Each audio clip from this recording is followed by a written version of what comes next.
I'd like to share an analogy. It's a maybe imperfect analogy, but I think everyone here will get the point of the analogy. It's going to sound like I'm starting left field, but I promise I'm going to bring it home. If me and Josiah are playing football on the same team, right? There's a few seconds left. I throw the ball, it hits his hands, and he drops the ball in the end zone. We lose the game. After the game, there's going to be all types of questions from media, news, people. How do you feel about the fact that Josiah dropped the ball in the end zone? In that conversation, what I'm going to say is, it can happen to anybody. Anybody can drop the ball. And you know what? I think there was a holding call. The ref might have missed one. I know I dropped the ball a few times myself, but we'll get it the next time.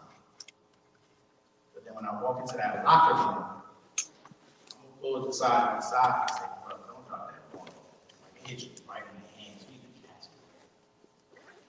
That's a locker room conversation. The reason I offer up that analogy is because I think that in this space we can have a locker room conversation. And the data that we're going to share that's in this report and the data that just came out about third grade literacy scores for our young people in this city requires a locker room conversation. Now, some of you may have not seen it. There's a bunch of data here you read. I'll talk about it quickly, but a few days ago there was an article that came out and tapped into that says that there are 5 schools in our city where only 1 third grader in each of those schools can read at grade level.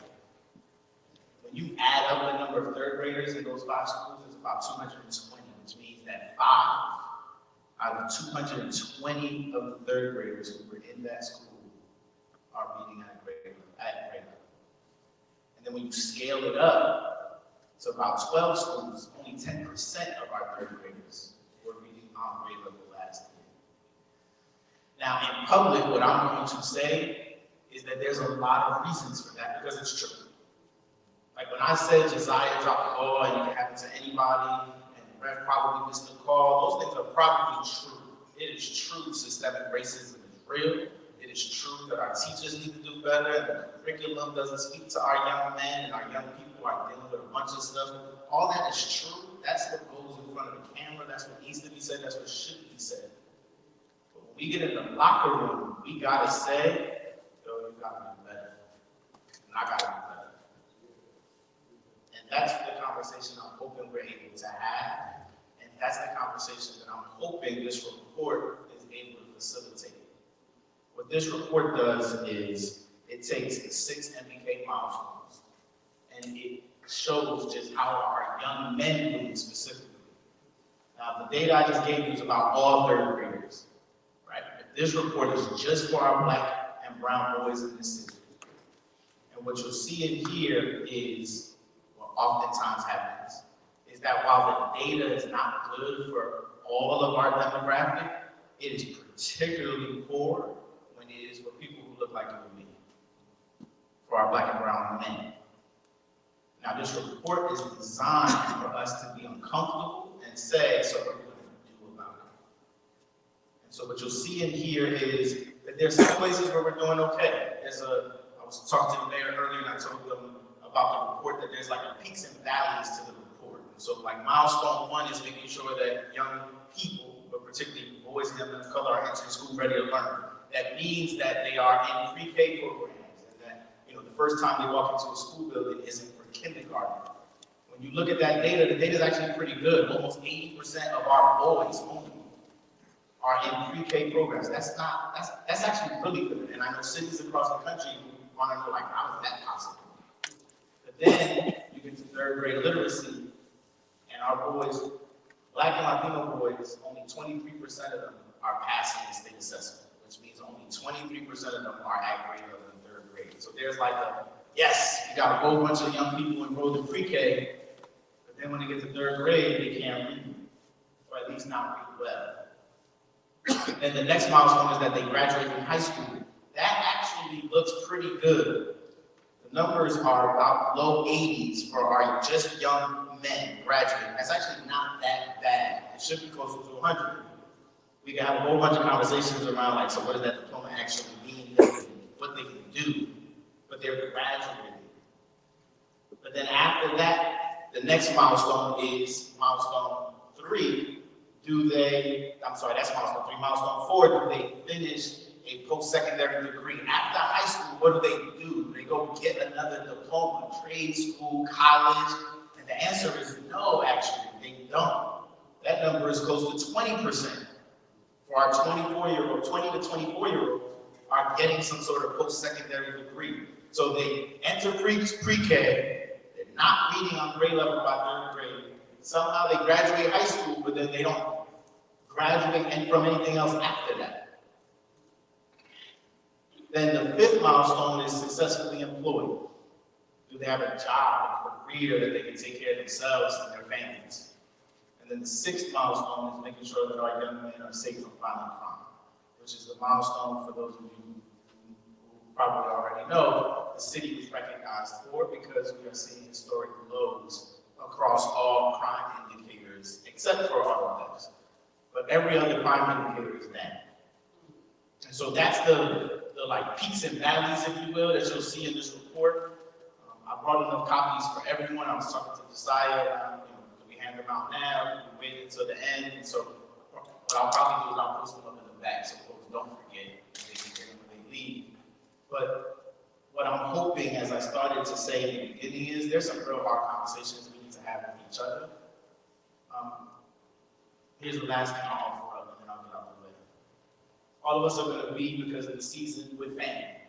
Here's something real little that you can do, real small, but it'll have a huge impact. You know what grade level your son is reading at. Your nephew. Right? Like, do you know your grandson's reading level? It's a simple question. Just know what grade level is he reading at. And if you don't know, and then go find out. Right? I used to be a teacher. They used to always bother me back to school night. Because back to school night, you go find out if your son is good or bad. That's the conversation. Right? Like, I've been in schools a long time. The conversation in schools, for back to school night, report card night, is, well, he's good because he does what I tell him. Or he's bad because he wants to still, he won't stop talking. And so a lot of times we don't just receive that information. The question really is, what grade level is he reading at? And what are you doing? And what do I need to do so that I can make sure he stays on grade level or gets to grade level if he's not there? So if you don't know the answer to that question, ask it. Ask it. That's how we start to hold the system accountable. That's also how we start to have some of the logical conversations that I think we need to have. Thank you.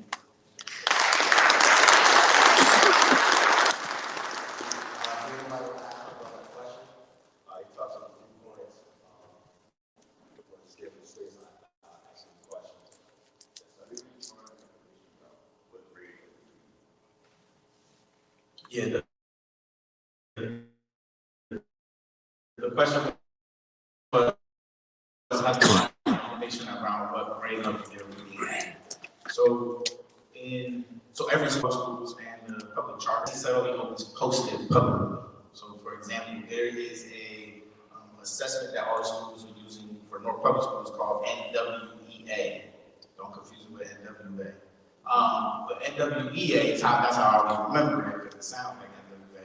It'll tell you what reading level is my son at compared to all boys across the country who took this test. And so then the school's supposed to give you not only the score, don't just let them give you the score, because you're going to get a score and it's going to say 200. Is 200 good? Is 200 bad? Right? Like there's a responsibility they have to let you know this 200 means that they are or are not on the grade level, and here's how it compares to everybody else across the country who takes this NWEA test. So that's one example. The other example is every school has a school report card. You won't find out necessarily your specific child's reading score on the school report card, but you'll find out what percentage of kids at the school are reading on grade level. So if one of the schools that was listed, for example, has 60 third graders, and only one of them is reading on grade level, that means 59 are not.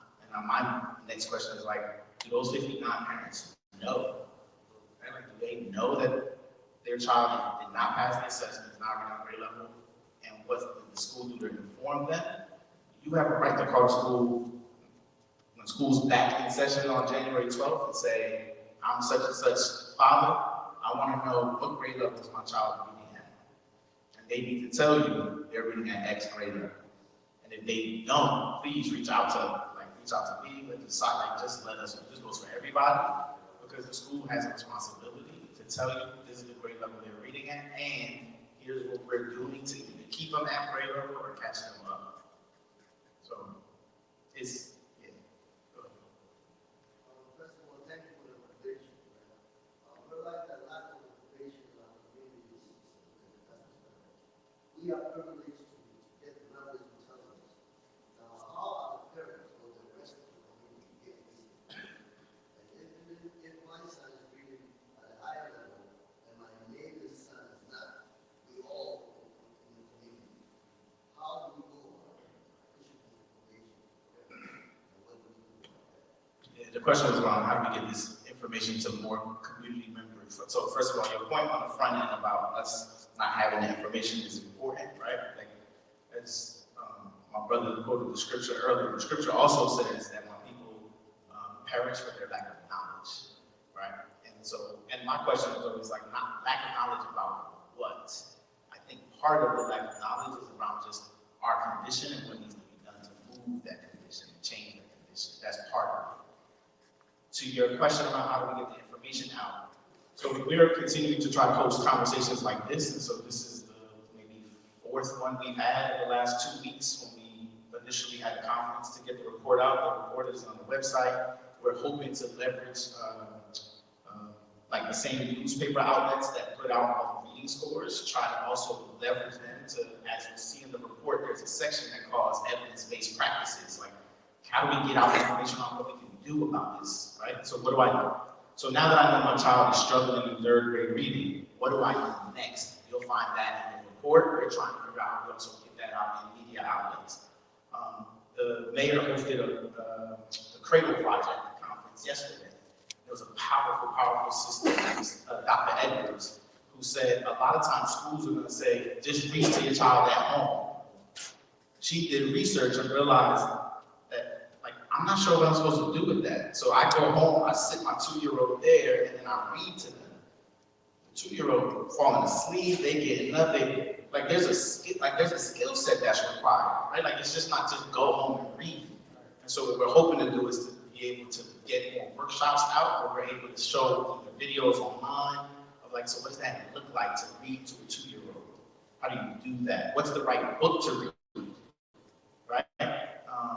So those are some of the ways we're going to get out. Brother, go ahead. I didn't tell you. Yeah, what's going on, brother? SCP, I was also from 2008. I was wondering about my brother's keeper actually alliance as well. So we talked about it before, but I think that's also a great resource that you guys have. So how do you become under the alliance with my brother's keeper?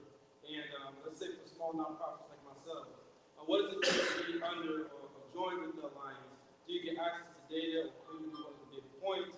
Do you fundraise for the alliance itself? Do you access all the grants? So that's one thing I'm very interested in. If you want to make sure to support the cause, but also take actual steps to implement some of the recommendations you have in your reports. Got it. We should talk in more depth.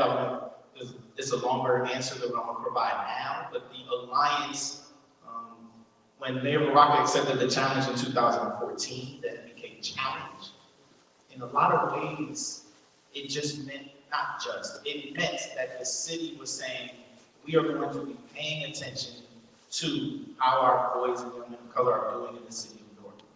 But there weren't, as far as I know, any dollars that came with that. The first time that we really saw dollars come to MBK, and I know this because prior to being in this role, I sat in the advisory committee for MBK, was really with this Model Communities announcement. So 6 months ago, or 7 months ago now, when the MBK Alliance recognized Newark as one of 4 model communities, that was the first time that they actually put dollars behind this initiative. There are other MBKs that are trying to come up in New Jersey. There's one in Franklin Township. Linden Public Schools is also trying to start their lift. But I'm going to be completely honest. If you reach out to the Alliance in Newark, they're probably going to ask you to then connect with us because they want to make sure that this strategy that the city is getting behind is where the Alliance is putting its energy. So we should just talk about exactly what it is you're trying to accomplish. The last thing I would say is that the misnomer on MBK, which we're still somewhat reversing, is like we don't do any mentoring programs, we don't do any direct service programming. MBK doesn't do that. The Newark Opportunity Youth Network, which is where MBK sits under, has direct service programming, schools, et cetera. But MBK doesn't do any mentoring programs. What we're hoping to do is to be able to provide the community with data and resources so that they feel, to the brother's question earlier,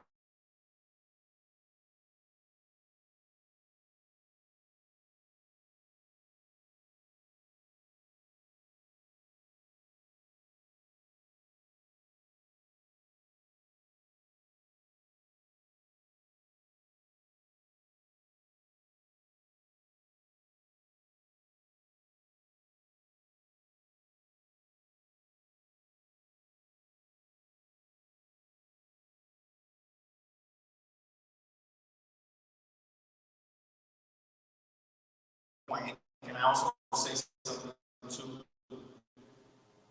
It sounds crazy what I'm about to say, but just, I was a teacher for a long time, Mayor was an educator, it is what it is. Just because they're getting good grades doesn't mean they're reading on curriculum. It could just mean that they're real nice, they're quiet, they're polite, they don't bother nobody. I'm just being honest. Right? Just because they got a C doesn't mean that they are reading on curriculum. Even if they got an A, it doesn't necessarily mean that, right? My sister Seymour's here, she's a former educator, I see her nodding her head.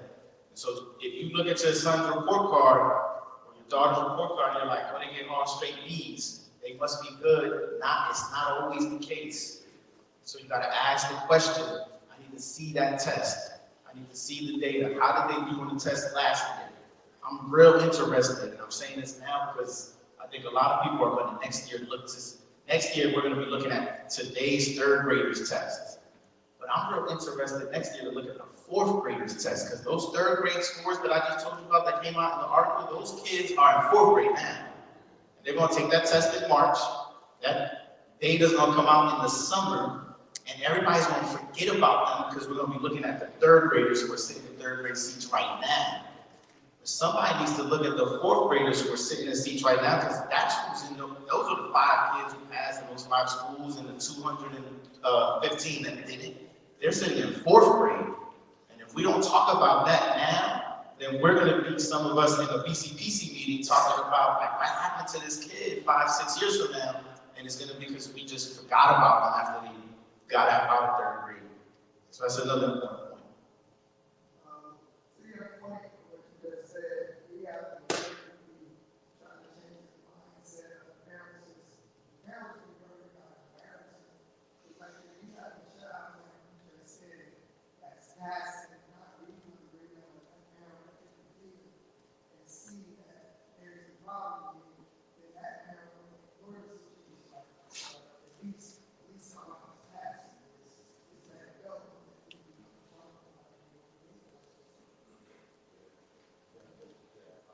Close.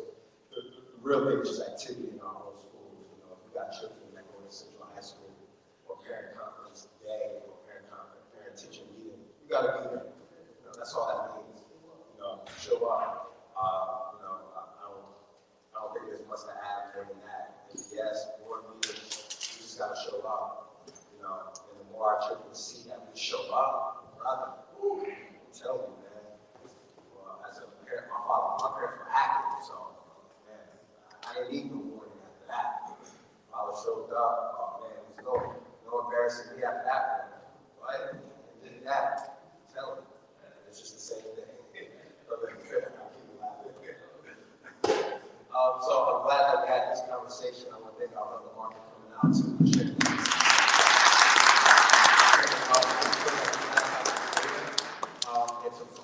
alongside what we were given, we have our next presentator who's going to take us into the next phase of some of the action items that we can do. So we want to give it up to our next presenter, Gateway View.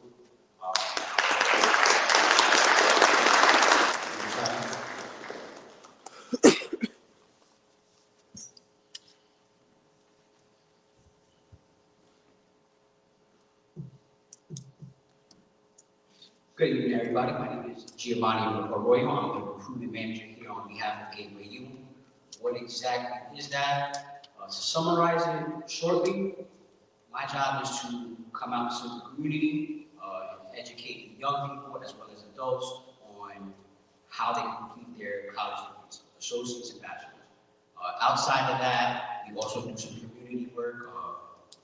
We spend time with a lot of organizations in BCPC, getting to know the youth, trying to get a pulse on what they think about post-secondary education and where their head is at, to try to give them different perspectives, So we're going to go into a little short presentation where the Mark did a really good job of setting up the bases. I'm going to try to bring it on. So Gateway, this is us. We're going to go over about us, vision, mission, Southern New Hampshire University, our educational partner, how to get in, what the requirements are, financial aid, which is very important, the academic aspect of us, and life at Gateway, how to contact us. So in 2019, one of our Newark sisters, she decided to start this program called Gateway. She's from East Spires, so she's there sitting in the back. That's Miss Saymana. She started this program. She decided now, she decided to start this program because, as is, the traditional college setup does not work for everybody. It's not beneficial to everybody. So she wanted to create something that benefits everyone. She believes that all motivated students should be able to get their college education without going broke and going into debt, and without having to put their life on pause. Because let's really think about it. If you're an adult looking to go back to school, if you have a job, if you have a family, if you have kids, do you really have time to sit in the classroom 4 or 5 times a week? So Southern New Hampshire University is our educational partner. This is who people get their degree with when enrolling with us. All of these organizations on here are the people who accredit our university. So the education from Southern New Hampshire is a very quality education. The NFN, the New England Commission of Higher Education, they also accredit Harvard, and Wesleyan University as well. This is Barack during his presidential term talking about what Southern New Hampshire University is about and what it can offer.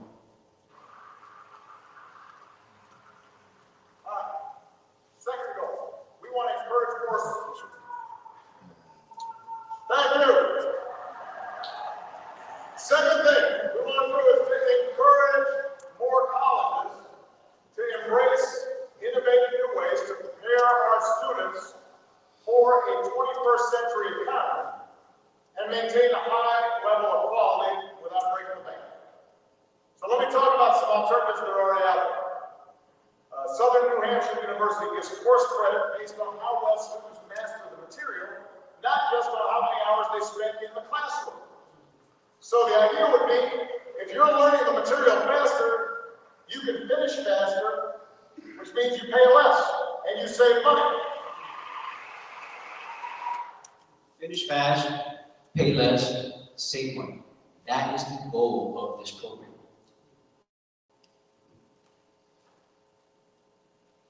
The requirements, very important.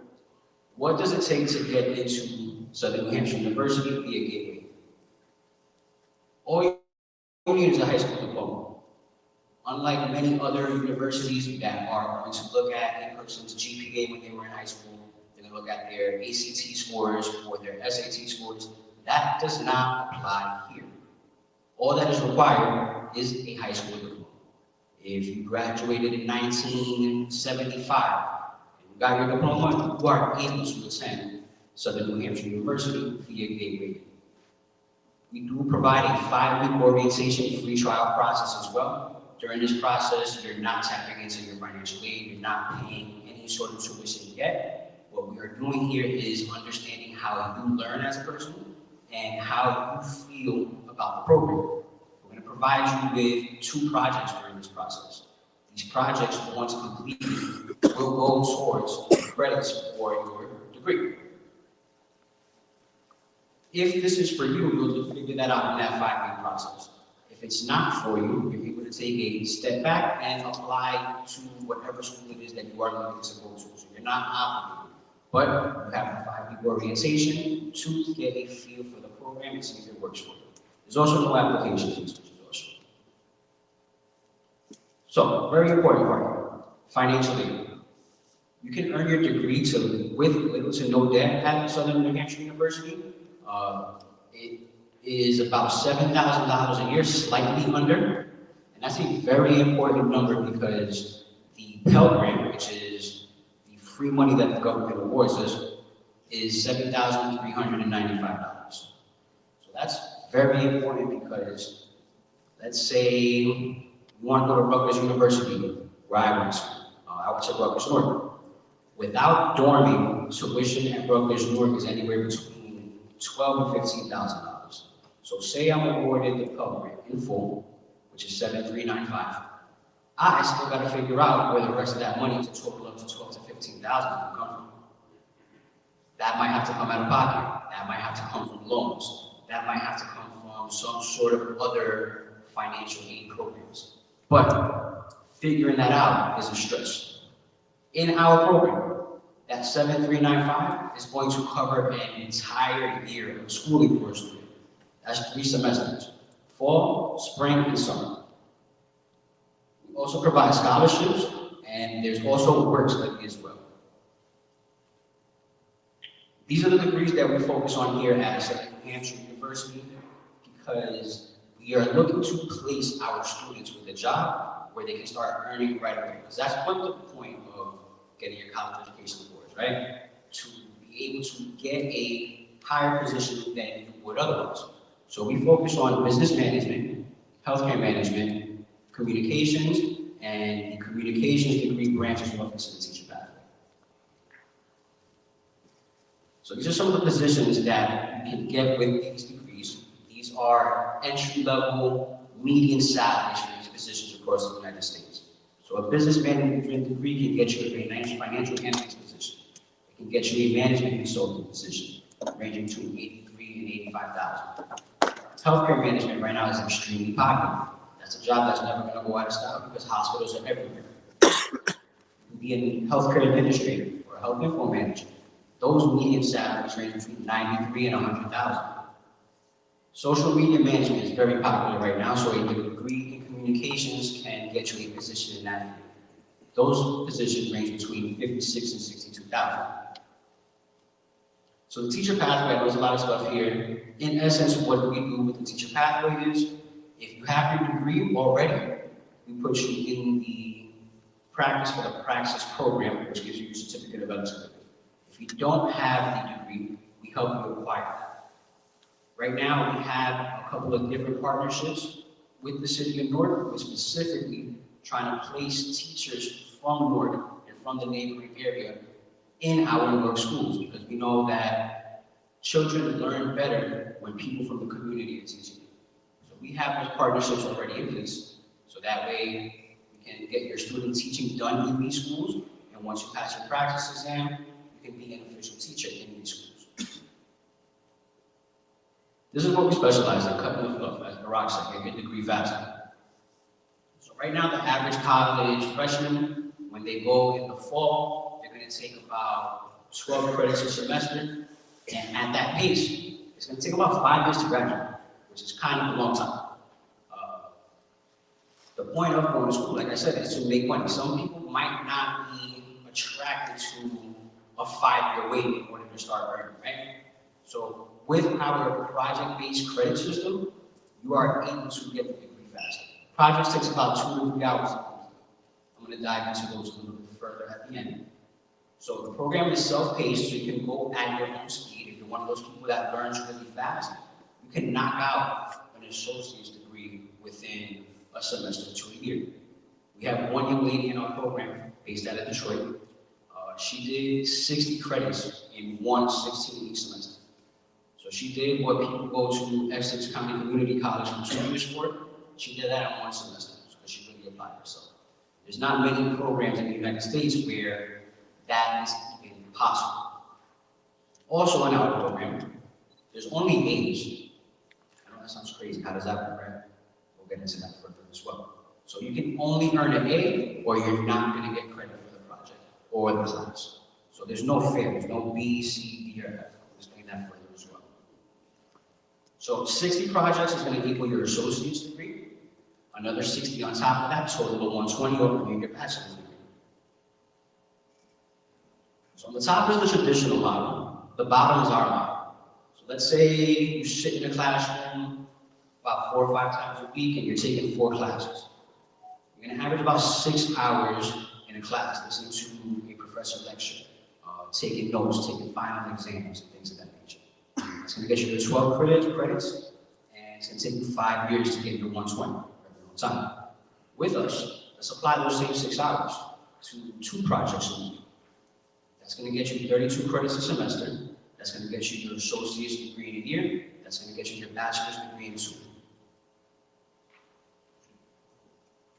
Our secret sauce here at Gateway is the coaching. This is specifically what Gateway does. Southern New Hampshire provides the education. We do everything else college related. So we have dedicated academic advisors. I know at my time in school at Rutgers, I maybe saw my advisor twice over a 4-year period. Those are very brief 5 to 7 minute conversations. Hey, how are you doing? How are your classes? My classes are good. The whole time I'm on academic probation. How are you doing? Are you okay? Yeah, I'm good. I'm chilling. Meanwhile, I'm pulling all-nighters, still failing my classes, trying to figure out when I'm going to tell my mother during break when I get home.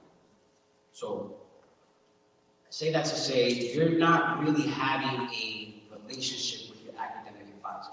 And they're not really there to actually help you academically. At Gateway, every single student is required to sit with their academic advisor once a week for an hour. Our advisors have also done every single project in the curriculum. So their dedicated job is to walk these students on how to pass these projects and how to get them done. So at worst, you're getting your 12 credits a semester. At best, you're flying through these projects because you have one-on-one assistance every single week. You don't get that in any other program. We also do wraparound services. So we have our student center downtown at 35 June Place. And let's say you need to come in person to either A, talk to the advisor, or B, you just need the student center to actually do this work. But you can't because you can't afford the bus ticket, you can't afford the Uber ride, or you have kids and you don't have childcare. Fortunately for people who are enrolled with us, we have wraparound services. We take care of all those things. If you don't have a bus pass or monthly Uber code to get there, we provide that for you. If you need childcare, we work with other organizations that will provide that for you as well. If you need a laptop to get this work done, we provide those things. The student center is one of the aspects of a traditional college that works. That's why we still have it included in our model. Yes, it's a totally online program. All these projects are online via computer. The student center gives you the traditional college aspect, a place where you can meet with your peers, a place where you can exchange ideas, a place that feels like a campus. The coaching goes even further. It's not just to get you through these classes, right? We have you for 2 years post-grad. And we try to get you a job. We try to provide you for coaching in that space as well. So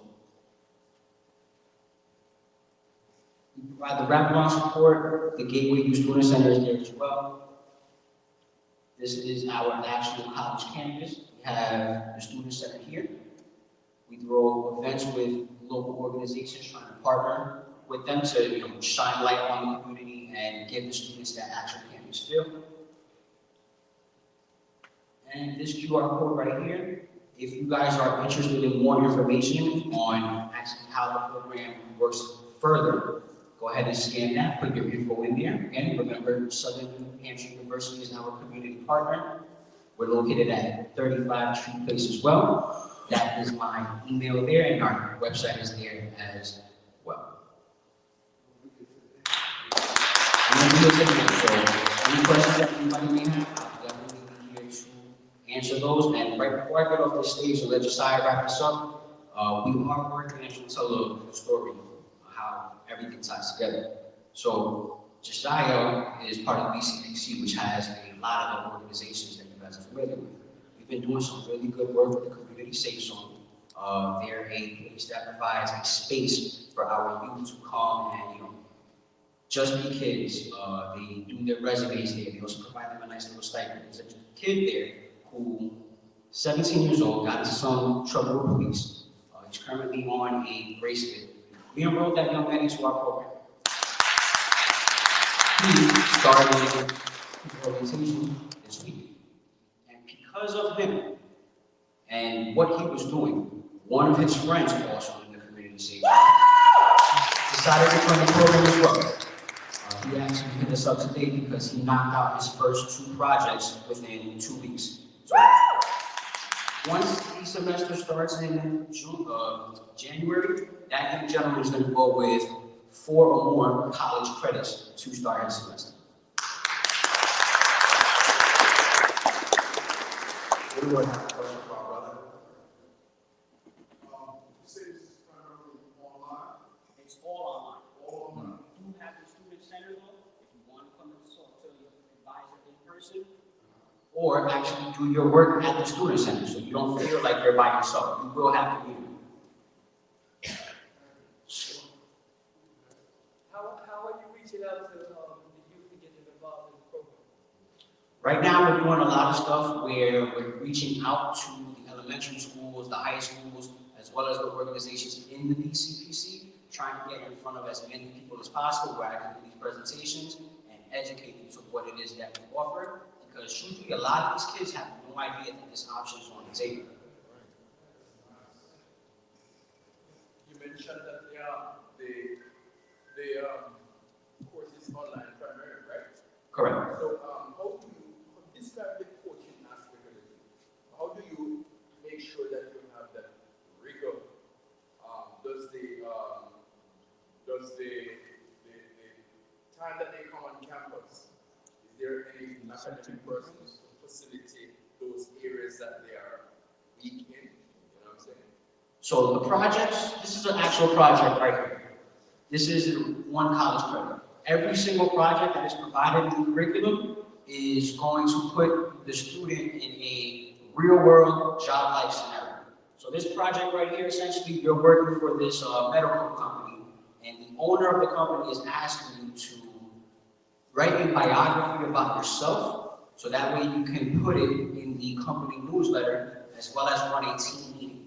So every single project translates into real-world scenario, as well as giving you the traditional academic rigor in disguise of a work-like project. So there are persons. It's all project-based. So there are persons in the coaching area to facilitate that. So the students will have access to the project, and when they do speak to the academic advisor, they will walk them through the project.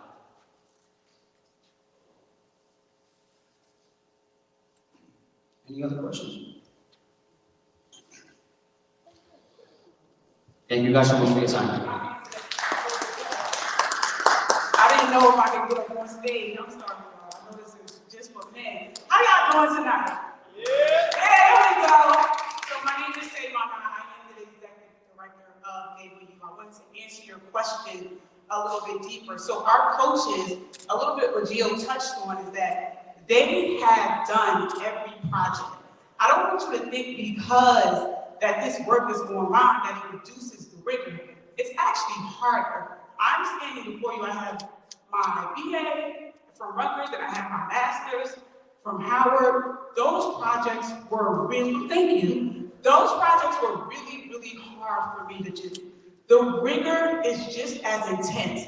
It's actually a little bit harder because you have to do it yourself, which is why we added the coaching model to it, right? So in addition to you having your professors from Southern Hampshire University, you also have your coaches, but the coaches are also trained in the work. During that 5-week orientation process, that's where we are learning the students' highs and the students' lows, right? So what you do really, really well and with the skills that you need to work with. So that way, we create an individualized learning plan, which maybe some of you might be familiar with that lingo, right? Or an IEP for the student, right? To making sure that it's individualized to the skills that they need to develop. So during the actual term, we are horning in on those skills, right? Because some students come in, they can write really, really well, but math, they need to work on it. That's what we figure out during that 5-week orientation process. The reason why it's 5 weeks is because, right, as an educator, we know that, all right, how much time does it take for us to really understand a student's highs and a student's lows? So we mimicked what works in the education system and brought it together culturally what works in our community. So that's the model that you guys see. But I don't want you to think that the rigor is reduced because it's online, because it's not. The same commission, right, that accredits Harvard University is the same commission that accredits Southern Hampshire University. So I just want to make sure you guys do that. I want to get on stage and go to the men's meeting.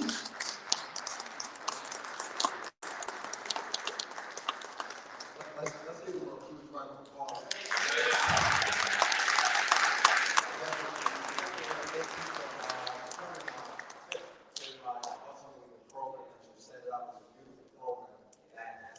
Giving us the data of what we've seen. It's also good for us who are older to take advantage of the opportunities in our city. So for those of us who feel, maybe you felt insecure talking about hearing about the data. Maybe you felt insecure when Mark was talking about reading at a grade level. You probably was like, damn, I read at a third. I was an 8th grader reading at a 3rd grade level. I was a 7th grader reading at a 5th grade level. So, we're not what they say we are what we put into our own lives. So we thank you for sharing that resource again.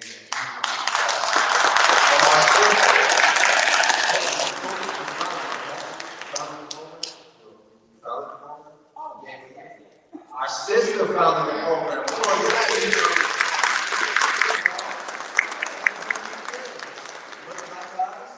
So we know what the curriculum looks like. So thank you again for coming out and sharing that. So I'll make sure to send it out within our email list as well. The last day before we bring our mayor, we want to give them a holiday gift and everything. So our brother in the back, raise your hand, brother Jamal, gifted us with a nice long sleeve T-shirt. Here it is.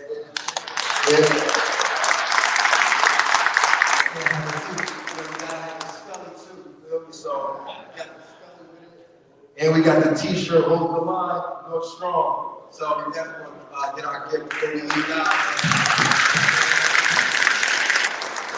Hold the line! Hold the line! Looking good out here, man. We definitely want to sign the QR code before we leave out, man. Once you sign the QR code before we leave out, so that way we can get all this information. Man, brothers, give yourself a round of applause.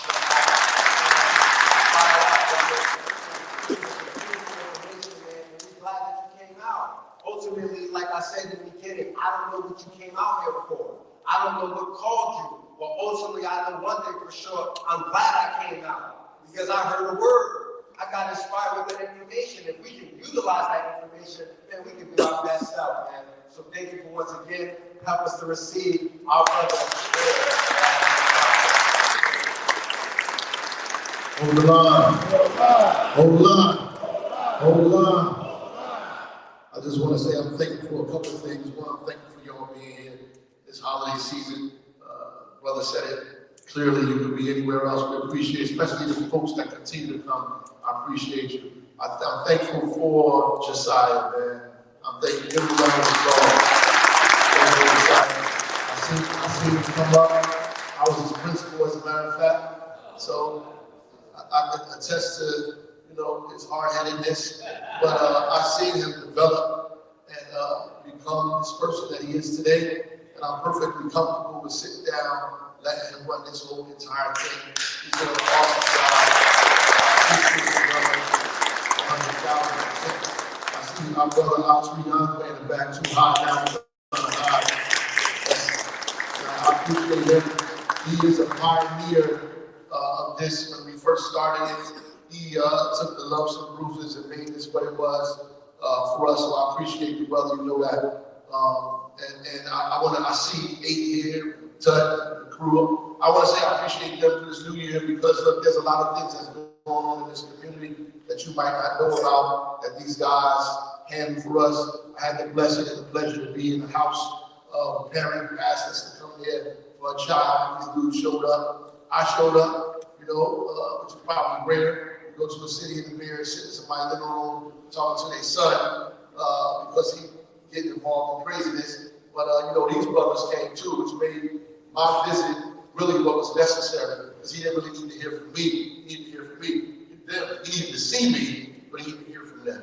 And so we allowed that to take place. And he saw me, so we can see that we care and that the city is behind him. But he also needed to hear from the brothers, because the brothers have the experience to give him the information that he needed at that time. And the love that Josiah talked about, that's missing, and we pretend that we don't want or need. Actually, that's the thing that's missing from all of this stuff that we talk about. What Mark talked about in terms of those scores is just so incredibly important, because the data says if you can't read by the 3rd grade, you're 4 times more likely to drop out of school. And if you're struggling to read after the 3rd grade, you're even 6 times. So it gets worse, 6 times more likely to drop out of school. And what's interesting is that if you have a high school diploma, just a high school diploma, period, that your life outcome, health and wellness, is better off than people who don't have a high school diploma. So the probability that you might live longer, have better opportunity, is greater because you have a high school diploma. And it gets worse. Listen to this. Even if you go to a high school that is not functioning well, the data says that if you go to a high school that ain't even doing good by you, that you still have greater life outcomes than people who don't graduate from high school. Still, anyway, even if the school is chaos, because it's the structured environment that's giving you what you need, even if it's not well. So imagine if we was in a structured environment that was doing right by you. When you get out of there, you're more likely to succeed. And so I don't think any of this is by accident. I just want to start off there. I don't think it's by accident that we are not reading on grade level by 3rd grade. I don't think it's by accident that we struggle in school. I don't think it's by accident that we have these problems in our community. I think all of this stuff is deliberate and intentional. And just because, my mother used to say, just because you're paranoid don't mean people ain't after you. So that's that always hit for me, bro. So, but at the end of the day, if you go to court, the conspiracy doesn't necessarily mean that we have to sit in the room and make a plot. You understand what I'm saying? If you get caught up in a RICO, you don't necessarily have to be in a room with a person making a plot. Conspiracy means you affiliated with it in some kind of way, right? That when it's all said and done, we can throw you in there, right? Because you drove the car, right? They used your phone. Come on, y'all know what I'm talking about. They used your phone. You let them sit in your living room. You was in the bedroom with your girl. They was in your living room plotting to rob the bank. You got to go to jail too. Isn't that how it works? I know many of my people did 11 years, 15 years, simply because they was there at that time. This is a true story, right? So when I talk about it, I'm talking about it in the kind of loose way that the government, how they talk about it, right? I'm talking about it like you are a part of it, right? If you denied this family a loan to get a home because they live in the community that they lived in, or because they got the skin color that they have, you're a part of the conspiracy. If you're the teacher that refused to come to school or down brother, because his father was locked up before, so you said tell him every day, you're gonna be just like your father. You're part of the conspiracy, right? Even if you're that cop that throws something on somebody, while they on the street, you're part of the conspiracy. Or the dude that you got in the back seat of the car, is just you and him, and you got an opportunity to say something to him, you don't say nothing to him, you're part of the conspiracy. So the whole thing, right? So I think it's all a part of it, right? It's all a part of it. And so we want to conspire in here. That's why we have men's meetings, because we try to have our own conspiracy. And I've said this a long time ago, we're conspiring together. We are conspiring to make our community better. We're conspiring to make our lives better. We're conspiring to keep our kids out of jail. We're conspiring to make them live longer. We're conspiring to be healthy and wealthy. We want the bad too. We're conspiring to do all these things together. That's what we're doing. We help each other, and I'm a part of the conspiracy, right? So we all together. So when I see you, don't act like I don't know, like you don't know me, because I don't act like I don't know you. Right? So we all in it together. We all in this conspiracy to make this thing different, to make our lives different. We want to conspire, right? And we want you to be actively a part of it. It's easy to fall down, right? It's easy for these guys to slip, make you slip up. And you slip up and you look up and you caught them. And then you looking back like, damn, they got me. I slipped, so forth and so on. It's easy to slip. And they know it's easy to slip because they know what you want. They know what you want because they're keeping it from you. And then if they keep it from you, now you're hungry. They know you want it. They starving you, and you're hungry for it. So you want it. So then they offer it to you. But you can get it by doing this. But then when you start doing that, they get you. It's like, the Omar Yusufeli, had the thing with, I know y'all heard of Dead Prez before. I know Dead Prez, the rappers, in the beginning, y'all can check out Dead Prez. In the beginning of the album, they got a thing about how hunters used to catch wolves. They used to say, they put a double-edged sword, they put the sword in the ice, right? And they put blood on the sword, on the blade, they put blood on the blade, so the wolf can smell the blood. And when the wolf smells the blood, the wolf goes to the blade and starts licking the blood off of the blade. And he keeps licking and he's licking and he's licking. But while he's licking the blood off the blade because he's hungry, he begins to drink his own blood because the blade has cut his tongue. And so while he thinks that he's filling himself up with food and nourishment, he's actually killing himself. So the process they set up for you to make yourself full is actually designed to murder you. That's the actual trap. And that's why we call it a trap. Yo, man. We know, because you know what? God put it in our brain already. We know that.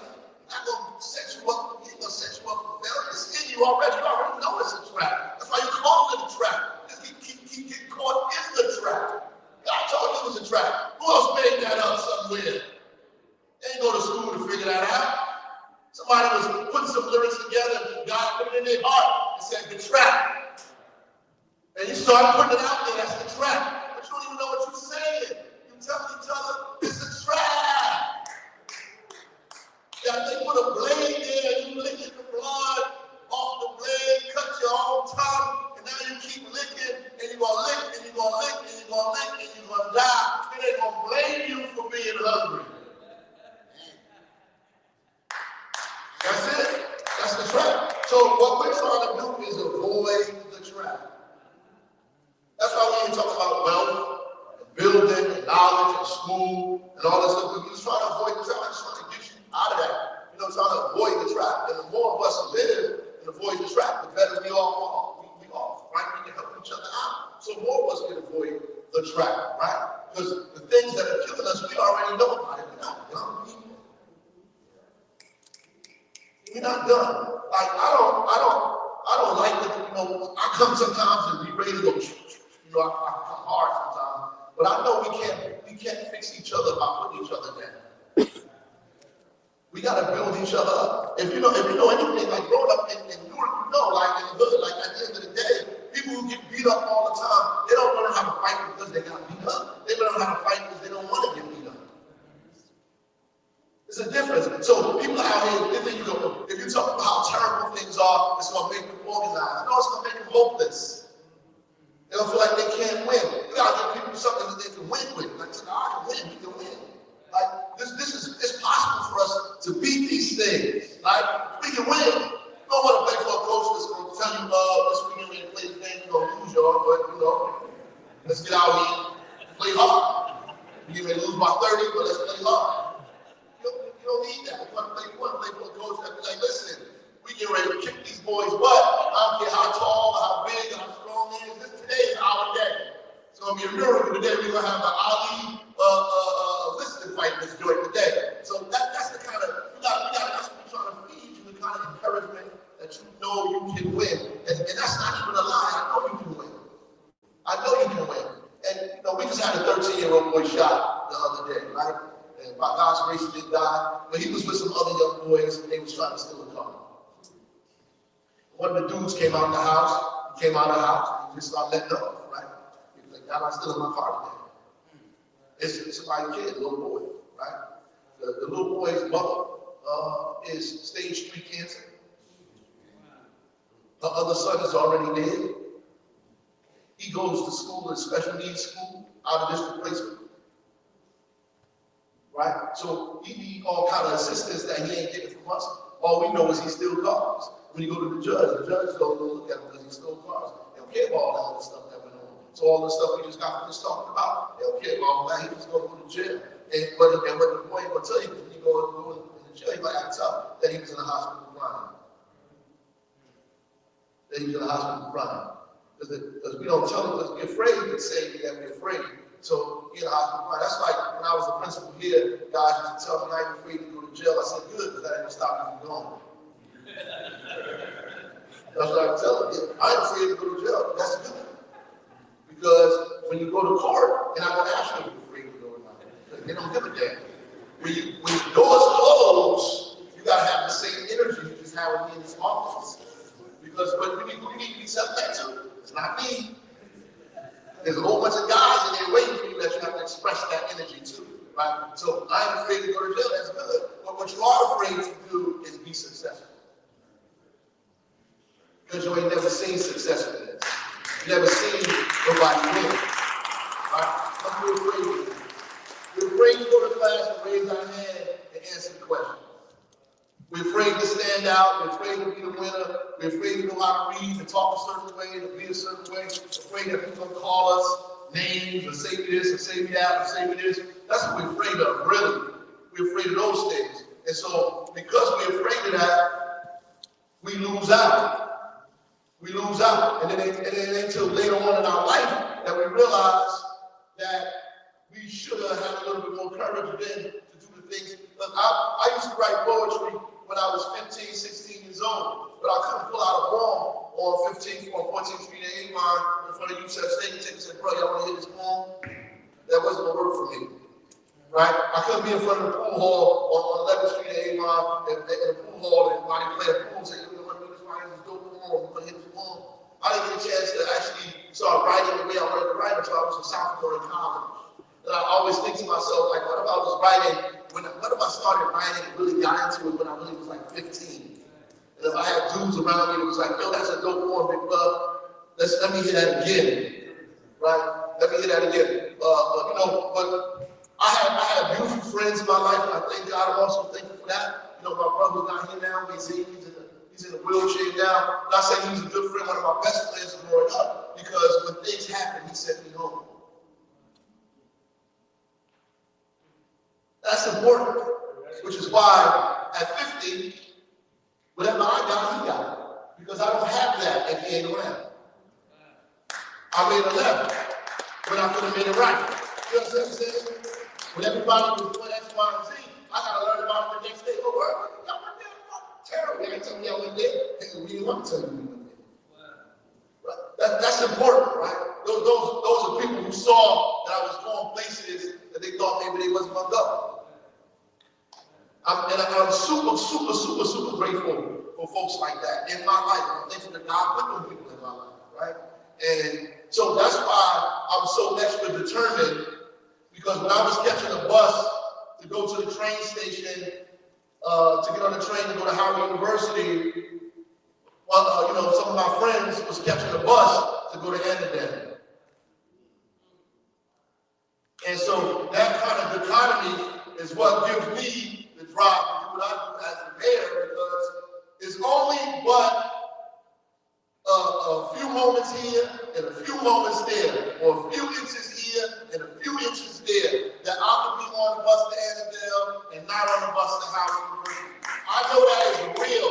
Like, I know how real that is. Like, I know how it goes. I could have just been on the block at the wrong time when guys was coming around. You know, some of these famous guys, they might be too young. Some of the old guys, you know, some of the ones from Legend Days and all these other guys that was out here. But they was doing what they was doing to people. I could have been one of the ones on the block that they did that too. I can't explain the pack by my foot that they picked up. Y'all know how real that is. And then take you into another place. Take you into another place, harden you and make you believe that the things that was laid out for you, you can't have it no more. And you make a decision to do something else that you know you shouldn't be doing, and you're out here throwing God's gift away. Because he gave you something in your heart between you and him to figure it out. He gave you a gift of beauty, some brains, some brilliance, all of this stuff to do all kind of craziness, and you let these people take it from you. That's really what it is. So in here, we want to recognize each other's beauty. We want to recognize each other's strength. And it's okay to say, that was dope. I love that. But can I help you? Can you help me? We want to be in a space where we lift each other up. That is, you don't have to be super hard all the time, man. You know, the best thing I feel like I did at Central High School was make kids feel like they could be kids. Like they didn't have to be hard at 8:30 in the morning. Like you don't have to come to school at 8:30 a.m. a tough guy. You don't gotta be in English at 9 o'clock in the morning, mean mugging everybody. Like, put you mad at 9 a.m., bro. Like, to take you down some, right? I mean, to make their kids feel like, look, you ain't gonna do none of that. This ain't gonna happen. If you got a problem with this man, you're problem with this man, not with 15 people and this other 15 people. You ain't gotta drag other people like this. If you're a man, you're gonna handle it like a man. You're gonna go ahead and you're gonna talk it out. And I'm gonna stay in this room because when I come out the room, if you try to act like something happened in the room that didn't happen, I'm gonna tell everybody. I'm gonna tell everybody. So let's fix it right now. When we go outside of here, we all good. When we come out of the room, everybody looking and staring, it's all great. Everybody good now. We going to do our work. We going to the cafeteria. We do whatever we need to do. Why? Because our kids need a place to feel like children. And so other people get a chance to be children. Our kids never get a chance to be children. At 10 years old, they grown men. They out in the streets at 10, 11, 12 years old, carrying guns, doing this, doing that. They're not babies. They lose their innocence in their childhood, and we think it's okay. They're on social media rapping about foolishness at 13 years old. Man, you're 13, bro. You got 50, 60 years of your life ahead of you. What are you doing? What are you talking about? What are you talking about? I wish I was 13 today. To imagine all the things you did now, if you could just go back to 13 and start it all over again and figure it all out. All the stuff we were put down, and I ain't doing that no more. Like, I ain't going there. I ain't never gone no more. All of those things, hey, you build up about. All of those things you walk away from, right? So that's what your job is, to make sure that these kids can learn from your experience, man. Give them something that's life-giving, and the best thing you can do if you can't talk to them is build something. That's what I want you to do. If you can't talk to them, if you can't be the living example, then I want you to build something. And a living example doesn't mean you're perfect. So I don't want you to think that, because perfection don't exist. Ain't none of us in this place perfect. Some of us are better at some things than others, but we certainly not perfect. We fell down 3 or 4 times. Some of us fell down last night. While God's raised you up again. So just be an example don't mean you're perfect, right? It just means you're present. Just mean you're present. And you're honest with your mistakes with the kids around you. You're present. That's what it means. That we learn and grow it together. You're present. Yeah, I did that before. I fell down 3 or 4 times. I made these kind of mistakes. But I'm here with you so we can go through your mistakes together. So either you present or you building something. That means when they drive by, they can see your creation. They can see what you laid out for them. what you built, what you created, what you developed, what's yours. This is my stuff. When they go to the streets, your names is on the street signs. Your names are on the building. Things you wrote and said is everywhere. Somebody asked me why do you think the muralists paint those faces on? Why do you always have to paint faces? Because I want them to know I was here. I want faces to be painted like the people in the city, so when 30 years from now, when our kids are older, they know we did this. That the same way people look at the pyramids today, I want them to know we built this stuff.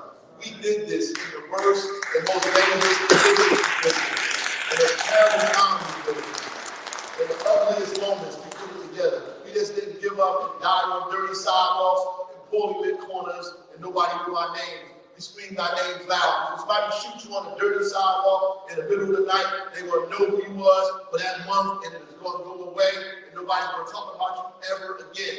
That's how it happens, unfortunately, and hopefully your family still talks about you. So I want to make sure we build something that when we leave, our children know we traversed these streets, no matter how crazy it was, how dangerous it was, we made it happen out here. And our names ring bells. The grandkids can say, my daddy name ring bells, my grandfather name ring bells in this neighborhood. This is his store, this is his building, and we used to have 100 murders on this block, but until him, now we only got 20. So when he showed up, it meant something. It meant you can do more than all of these people trying to do for years and years and years and years. Just you by yourself and your crew, y'all can do so much stuff together. So much stuff together. You just gotta have the will and the strength and the support that we try to give you so you can get out here and make it happen. Like, get out here and fight and make it happen. I can't fight this thing by myself. That's why we have a men's meeting. We need soldiers. We need the women rocking the program. Say I come here showing off my university or something. What the hell is your university, bro? Come on, man. What am I doing here? You're not talking about very loud food, so sweet potato pies on the side of the damn road from the university. Hey, come on, brother. We gotta show up. We like to put my chest out. You in that way, you going up the ways. Like, move something. Your son waiting for you to come to school and shut it down. Could you imagine if all of the men, all of the fathers of the children in the school showed up one day? That would be the talk of the whole school year. And the next one after that, and the next one after that. If all of the men in the school, the kids' fathers came to school one day. Just one day and sat in that cafeteria and said, well, ain't no more fighting going on in this building ever again. Ever again. The teachers will respond to your children differently. You don't even have to ask them about the reading level your kid is on. They'll be telling you the reading level your kid is on so you don't come back.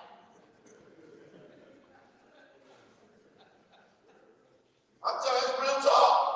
If you started walking to the school, they're going to call the police instantly. Come on, man. You know that. You know that. I know. You know that. That's why when the brother said grades don't mean what they mean, I know that. I was a principal and a teacher. I was educated for 23 years. I know grades are subjective. That most of the time, they're giving you good 50% of that grade is about you being quiet, especially if you look like you, because they are used to you being disruptive. And if you're not being disruptive, then you must be smart.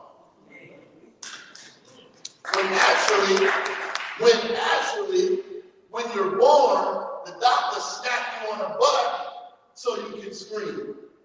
Because if you are engaged in negative stimulus or stimuli, you're supposed to scream out. And if you don't scream, then something's wrong with you. So if you're in an environment where everything is going crazy and it's hurting you, if you're not doing something that they think is abnormal, then you're not normal. They're grading you so you can be quiet and docile.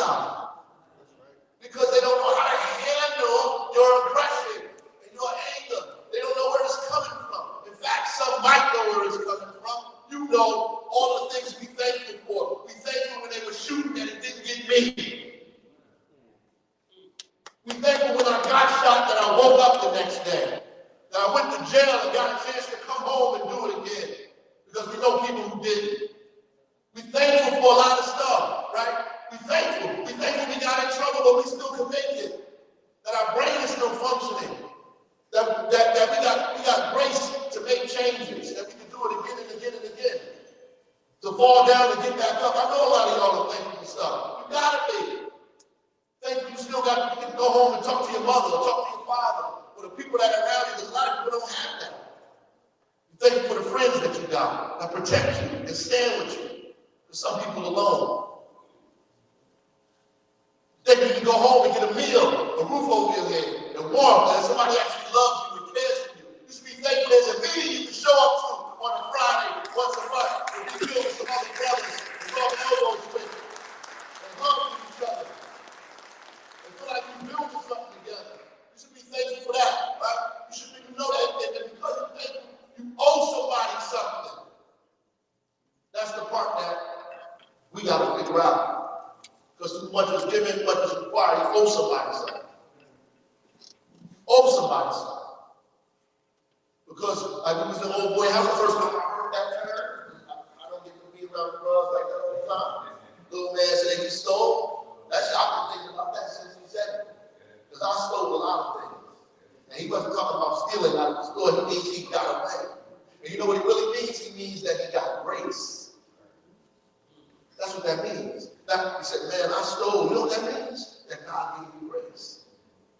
He gave you an opportunity to still be here.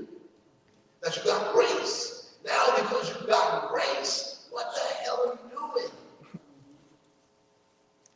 That's what he was saying. They stole. I stole, man. I stole. I know. I stole. And I said, damn. I said, when I went home, I was like, damn, I stole too, man. First of all, I said, I was like, damn, like, that's really the heart. Like, it means like, look, brother, not grace. Like, again and again and again.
When I came back to Newark, I tried to cover people. Because I got covered. I feel like it's my job. I feel like it's my job. Shit, I've been the mayor before they gave me the title. When I used to go to LA, and I got back when I was in LA, doing the peace street stuff in LA, you know, when I was a black, that's what they used to call me. They didn't know nothing about members of what happened. That's how you know God telling you already. It's like y'all falling in the trap. They used to be like, the mayor, what up? It's the mayor right here. I took it to mean they were saying that because, you know, I was organizing and, you know, I was talking political talk, stuff, you know, talking the way I talk now. They just called me the mayor. I actually came home to Newark and became the mayor.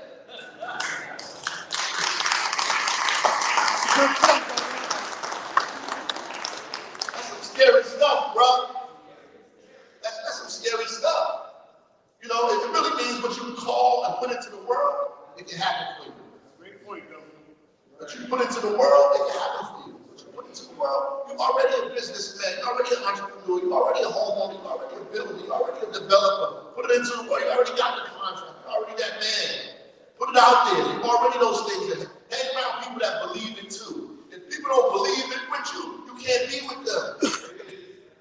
You can't be with people that don't believe it. You gotta be with people that believe it. You gotta be with the believers. If you're not a believer, you can't come. I can speak to you, my man, hey, what's up, you good? But you can't hang with me every day because your energy is making me feel like I'm something else. I know I'm dope. Like you're making me feel like I'm not dope. You can't be around me no more. You understand what I'm telling you? Like if you don't got the energy I got, you can't come speak to you. I come to the block and like, am I good? Y'all straight? I'm good. What's up? I'm out. I'm out. Because what I need to eat, y'all not serving. Y'all can stand out here and starve to death. What I'm eating, you ain't serving it. I'm going someplace where they got the food that I need. Point blank, period. And not be ashamed or embarrassed or upset by any of that. Just take that food. Eat it. It's that simple. It's that simple.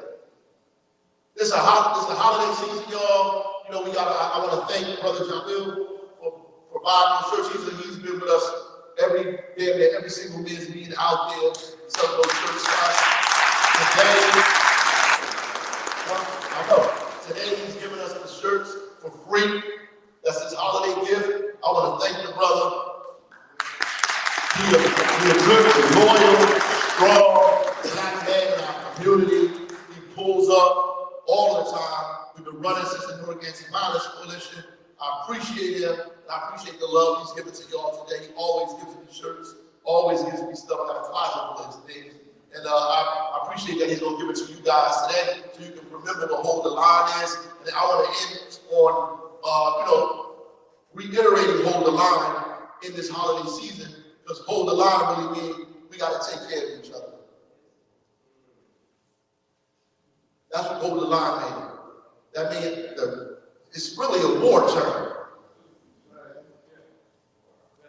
It's a war. It's a war. Like in battle, people say hold the line because when you're under attack, like when they're coming at you, you got to hold the line because the line is only as strong as the weakest link.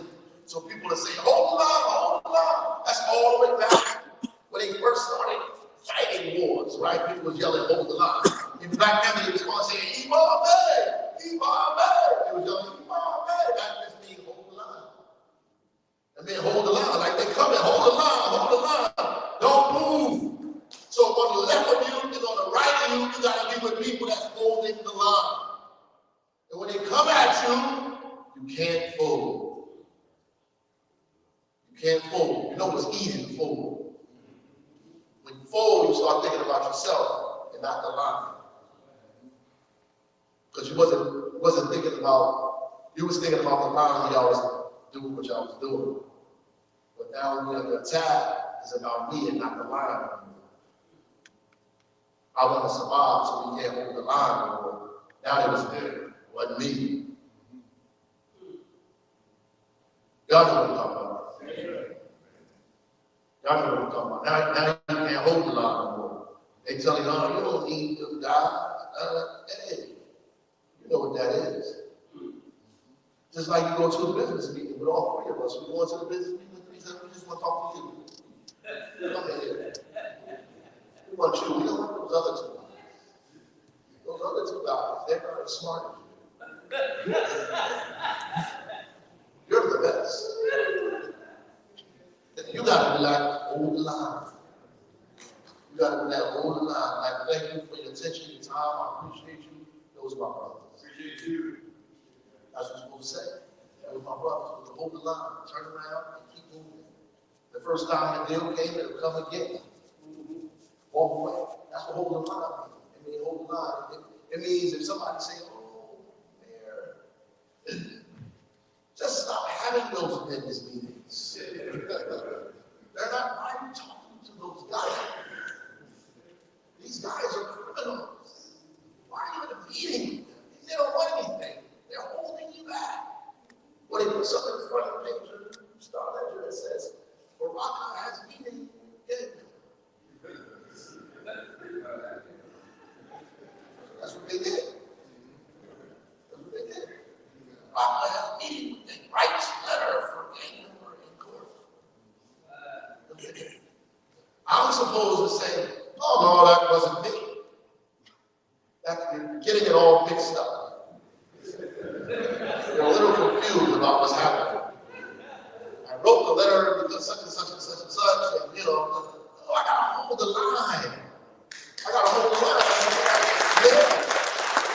Hey, when you ask me to write it again, I'll write it again. They face first when I say that, I'll write it again.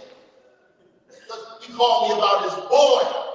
And because he called me about his boy, who I'm in charge of in my building, man to man, take care of my boy. I'm supposed to say, I'm going to take care of your boy. That's what I'm supposed to do. And now I got to hold the line because I made a covenant with bro. That I'm going to take care of his boy. Because we made a covenant to do that. So when the pressure comes, I can't fold. I got to say, I'm going to write him a letter. And I'll write it for him again. Because not only does it help him, it helps his boy to understand what men are supposed to do.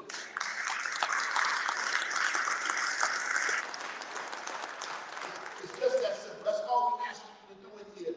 So if you benefit from being in this meeting, you got something out of it, you're doing some stuff, help somebody else, so forth and so on. Because when you see me, I'm going to hold the line. So I want you to hold the line too, right? So if I'm in a place and they offer contracts, and I know you do X, Y, and Z, I'm going to make them call you.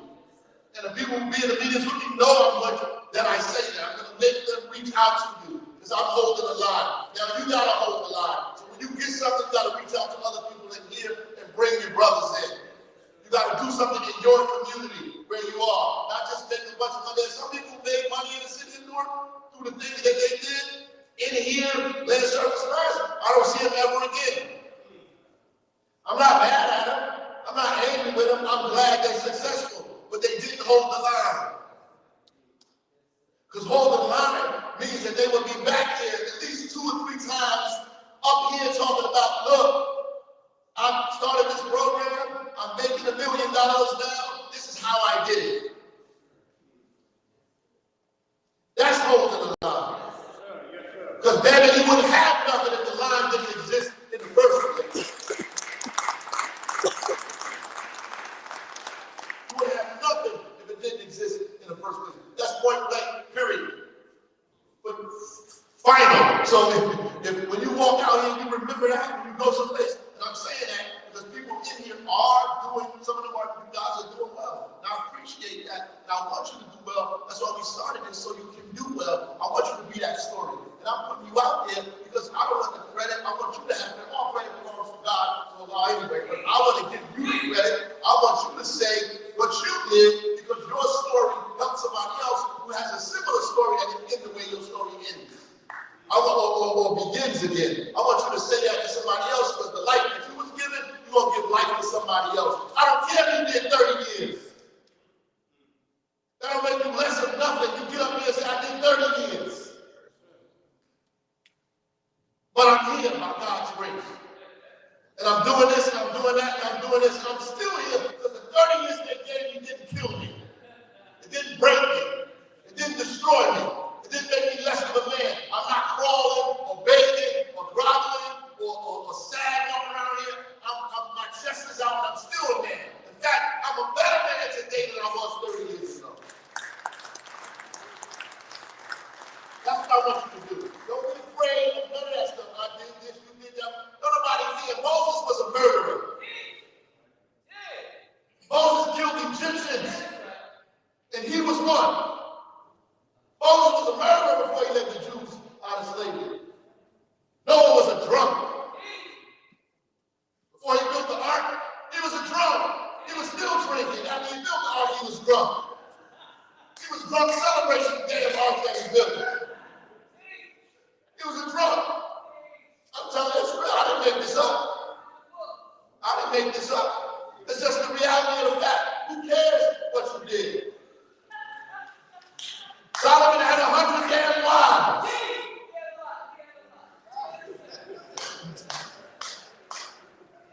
Come on, y'all. Don't let that be the reason you ain't doing the stuff you're supposed to do. Get out here, right? Get yourself better in the process. In the process. Don't make that issue. You get up here and you tell people your story. You tell them your story. And who you are and what you're building and what you become. Because there are a lot of young people in our city who never got into trouble. I know you don't believe that, but that's the majority of our kids. You know the majority of our kids never went to jail.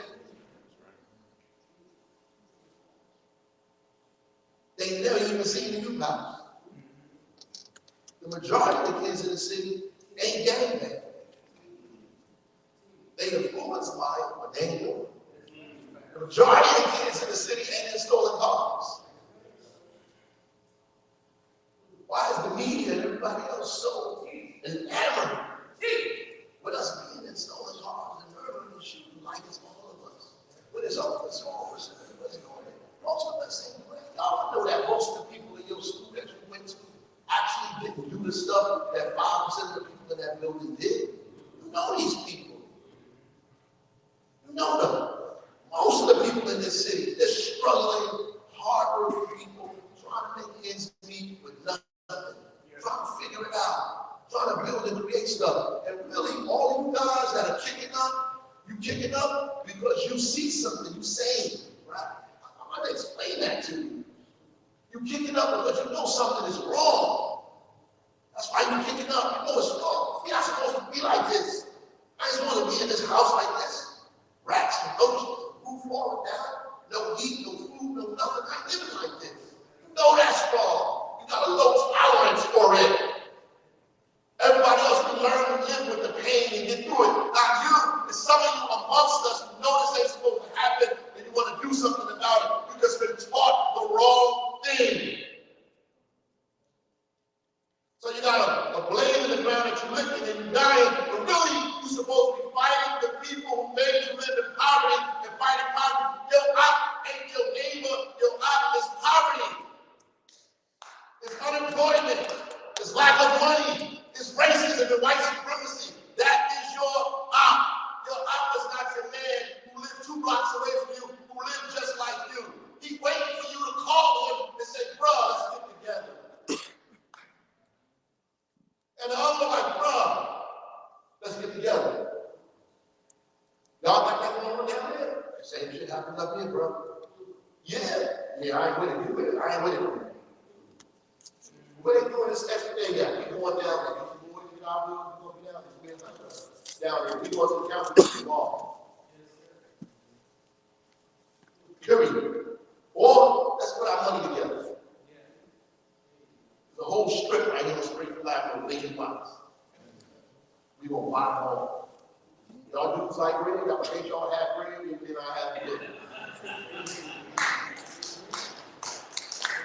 We good though, right? We good. And we gonna make the house affordable, we gonna open some restaurants downstairs, and we gonna be straight. That's how it is. And when people pull up and say you gotta get from in front of this building, we gonna say, we own the building. You can't stand on these steps. It's my fault. You imagine, and can't nobody move me off my steps in the house now, or please can't come up to my block and walk up the stairs and you can't sit on your porch. They can't do that. They can't do it. So when this is mine and I'm sitting on it, They come up and say, you can't say it. Say, I own this. In fact, we own it. All of us, we own it together. All the people you see out here is ours, elected. If you treat us right, we give your son a job. Your son, let him work here in the summertime. Because my son works this time, your son can work here in the summertime. We can do that. You know that's possible, right? You know that's what the men's meeting is about, right? How many of y'all, since you've been here, started owning stuff? Come on. Come on. That's what I'm talking about. That's what I'm talking about. That's what I'm talking about. That's what I'm keep building. Keep building. We build, let them talk while we build. Let them run their mouth, we keep building. Ain't no need to be loud, dumb, ignorant. We just gonna keep building. Keep building, keep building, keep building, keep building. At the end of the day, when people start talking, this stuff belongs to us. That's a simple point blank period. I ain't gonna argue with you, I wanna fight with you, I wanna learn this thing. All of mine. What I'm angry with you for with all this belongs to me. You can say what you want, I'm going in the house. I'm going in my house. This is my house. I'm going in the house. I see Paul, bro. All is mine. That's what you're supposed to be doing, right? Simple as that. That's it. We can control what goes on in our community if we can control it. It's that simple. So the year is going to end. We're going to start 2024. I want us to start 2024 with a better plan than we had at the beginning of 2023. A better plan. We had a plan in 2023. Just, evaluate that plan and how it went, and put together a tighter plan for 2024. It's okay if we made mistakes, if it didn't work or something, if they have to put it right. Just make sure in 2024 you don't do the same thing you did in 2023. Do something different. You can make mistakes, just don't make the same ones. Right? So in 2024, do it a little better than you did last year. Right? And bring some other people with you in 2024. There might be some people you're missing in your circle that you need to have. That might be the one missing link of somebody in your circle that you need in the circle that's not there, that brings a different perspective to you, that helps you advance a little further in 2024. 2024 is going to be crazy for me. It's going to be a crazy year.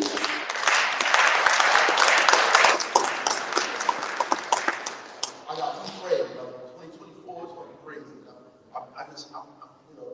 I'm going to stay focused and keep praying, keep working, keep pushing, keep my head down, keep moving, keep moving. The only thing I know, the only way to beat these people is you got to outwork them. Little Smith said you can be smarter than me, better than me, but you can't outwork me. That's it. You got to outwork these people. It's the only thing you can do, outwork them. When the lead service lines started happening in the city, people thought it was all over. They just knew they was counting me out. It was burying me. It was finished. The city was done. It was talking about me on channel 472. I couldn't get on the internet, people was cussing me out, all type of shit was going on. They wanted me to go back and forth and argue with people, bring back in. So you just put our head down and kept working. We just put our head down and built and built and built. And we weren't afraid. We weren't afraid because Newark taught us not to be afraid. We came outside anyway because Newark taught us we got to come outside anyway. Like, you can't hide in the house, you got to come outside. If they're going to pop, you're going to be popped. It's just that simple. It's got to take it and keep it moving, right? You got to fight back even if you get beat up. You got to fight back, go home with a bloody nose and a busted mouth, and come back outside the next day. It's just that simple. We learned that from Newark. Right? If they beat me up, I got to go in the house and do it again. And just thank God that I was able to go in the house. Next time when I go outside, I'm going to learn how to duck. And the first one come out slipping that first one. So I can get hit 3 times, I get twice, not 3. The next time I'm swinging back, that's really what it is. So they thought we was dead, but we kept working, we kept working, we kept working. And what they thought they killed us with, now they invite us all over the country to speak about it.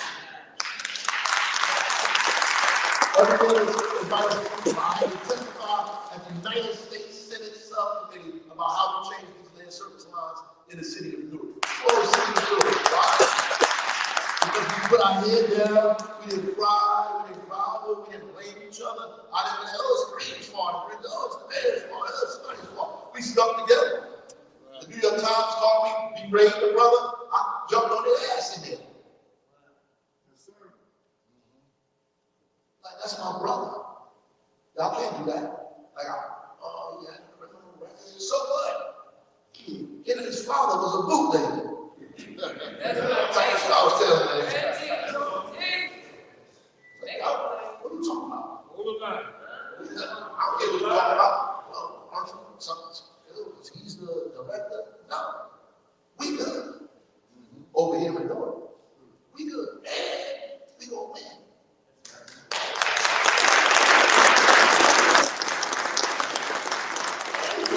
And we won. And we won. That's what it is. Like straight up and down. Like I want you in 2024. I want you to have that energy, that arrogance. I want you to have that confidence, right? The same confidence. Like when I see my run on this stage, I was like, damn, that's what I want y'all to have. I want y'all to have that confidence. Like run on the stage, the room full of men, like, oh, I'm taking like.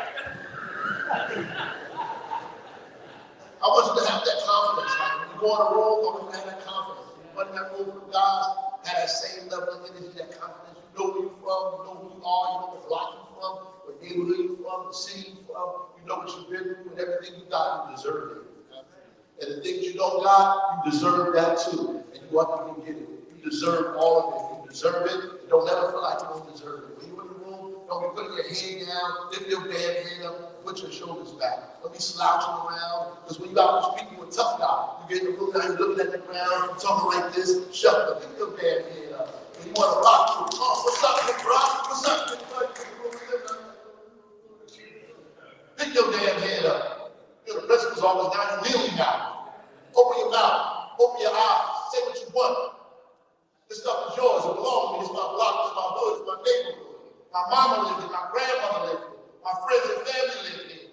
I'm gonna buy this, I'm gonna buy that, I'm gonna buy this. And if you come to my community, you ain't building nothing unless you're a part of it. That's the energy you gotta have. If you don't have that energy, then you're still in 2023. Come into 2024 with us. We rock and roll in 2024, y'all. I appreciate you, dude. Hold the line. Hold the line. Hold the line. Hold the line. Hold the line. Hold the line. Thank you, ladies, for coming out with us, too. It's a pretty colorful sweater you got back there.